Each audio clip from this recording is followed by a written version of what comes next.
Et tout de suite dans Smart Immo, on part à la découverte d'un projet de reconquête d'une friche urbaine. On est ravi d'accueillir Alexandre de Lagarde. Bonjour Alexandre. Bonjour Fabrice. Vous êtes directeur régional de Cogedim pour la région Normandie. On part avec vous à Rouen. Le projet, il s'appelle Blossom Park. Et je parlais d'une friche urbaine. Alors racontez-nous ce projet. Friche urbaine, ça veut dire qu'on était au cœur de la ville avec des bâtiments qui étaient un petit peu en déshérence, un petit peu compliqués. Exactement, c'est donc un quartier qui s'appelait anciennement le quartier des Pépinières. Le nom qu'on a donné nous pour cette opération, donc c'est Blossom Park. Et le quartier des Pépinières, c'est effectivement une friche de logements sociaux. C'était 700 logements Oui. qui sont sur la rive gauche à Rouen, dans le quartier Saint-Clément Jardin des Plantes. Donc dans un quartier qui est entièrement constitué autour. Et donc le bailleur social qui était Rouen Habitat, qui était le propriétaire de ces tours, a décidé de s'en séparer en 2020.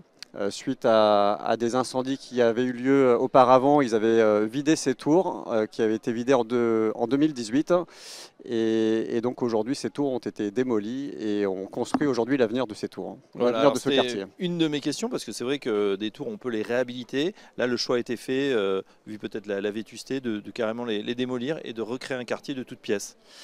Alors, ces tours avaient plusieurs problèmes. Donc, comme je vous l'ai dit, il y a eu des incendies. Donc, en fait, leur conception ne permettait pas de les réhabiliter. Elles étaient même dangereuses, en fait. Il y a eu plusieurs morts, malheureusement. Il y a eu des drames qui ont été liés à ces incendies.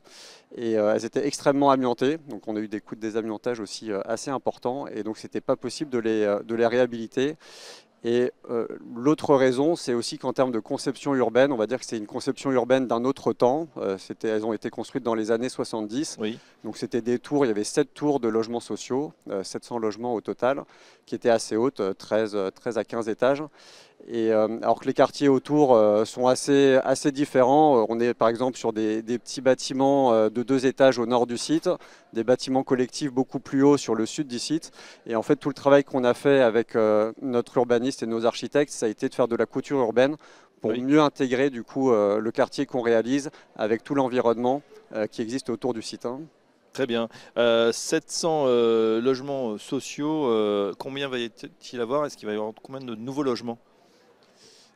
Alors le quartier qu'on est en train de réaliser comprendra au total 840 logements, Oui. avec beaucoup de mixité. Donc contrairement à ce qui existait auparavant, qui était un quartier monofonctionnel avec 100% de logements locatifs social, le quartier qu'on réalise, il y aura du logement en accession à la propriété, du logement locatif intermédiaire.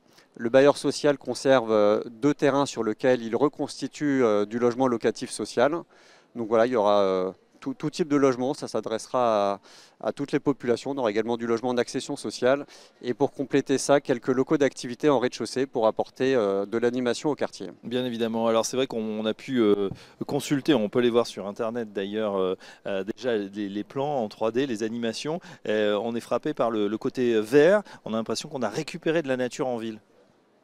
Alors ça, c'est un parti pris d'origine, effectivement, qu'on a travaillé dès le démarrage, dès la phase de consultation. En fait, avant même que notre urbaniste commence à faire des premiers coups de crayon, on avait missionné un écologue, la société Gondwana du groupe Arpas Trans, et en fait qui a répertorié tout ce qui existait sur le site en termes de faune et de flore, et Oui. donc notamment tous les arbres qui sont existants, qui sont déjà développés, on les conserve, et en fait on a implanté nos bâtiments par rapport à ces arbres qui existaient, ce qui permet aussi d'avoir des qualités paysagères avec, dès la livraison, voilà, avec des arbres qui sont développés et pas des petits arbres.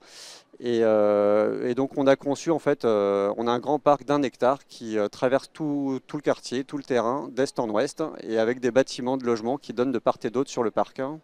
Alors ici, on est au Forum des projets urbains. Justement, il y avait une conférence ce matin sur la biodiversité. On a l'impression que les promoteurs sont de plus en plus sensibles. D'ailleurs, les opérations aujourd'hui ont besoin de ces écologues pour sortir, entre guillemets, et pour convaincre voilà, les collectivités maintenant de travailler avec ce nouveau angle finalement. Oui, bien sûr. Chez Cogedim, on le fait depuis plusieurs années maintenant. Donc, c'est une démarche qu'on a mise en place de façon systématique sur nos opérations. Et ça a beaucoup de vertus. Ça permet déjà de caractériser ce qui existe et de le conserver quand ça a un intérêt. Ça permet aussi de regarder ce qui se passe à plus grande échelle autour du terrain et parfois de reconnecter le site avec ce qui se passe avec l'environnement immédiat d'un point de vue biodiversité. Ça permet également d'anticiper des sujets qu'on peut avoir parfois en cours de montage d'opération, Oui. sur des espèces protégées, des choses comme ça. Et oui, on le rappelle, c'est vrai qu'on peut trouver des fois des Ça. petits insectes ou voilà, une grenouille un petit peu Voilà, rare et qui peut bloquer les projets. Et sur notre opération de Rouen, on savait qu'effectivement on avait des chauves-souris et des faucons. Et en fait, plutôt que de le subir au cours du montage de l'opération et que ça perturbe le montage et que ça engendre des retards, on le sait depuis le début. Et en fait, on a fait notre planning en fonction de ça. Et voilà, on a pu intégrer assez en amont des dossiers environnementaux qui sont liés à ces espèces protégées. Et bien sûr, on fait partie du vivant et dans les nouvelles constructions, l'idée c'est d'intégrer ce vivant et ne plus l'éradiquer. Ça fait partie d'un grand équilibre. Alexandre Delagarde, on termine avec votre partie un petit peu commerciale. Alors quand est-ce qu'on va pouvoir s'installer pour ceux qui sont intéressés par ce projet Blossom Park au cœur de Rouen? Alors la phase de désamiantage et de démolition est terminée, ça nous a occupé tout le premier semestre de l'année 2025 et aujourd'hui on est en train de construire la première tranche de cette opération, parce que c'est une opération d'envergure qu'on va réaliser en 4 phases. La première phase elle est déjà assez importante puisqu'elle constitue 175 logements avec de la mixité.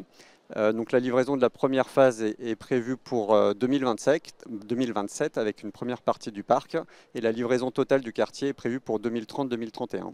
Ah ben voilà, pour ceux que ça intéresse, on renvoie au site de Cogedim, donc ce projet Blossom Park au cœur de Rouen.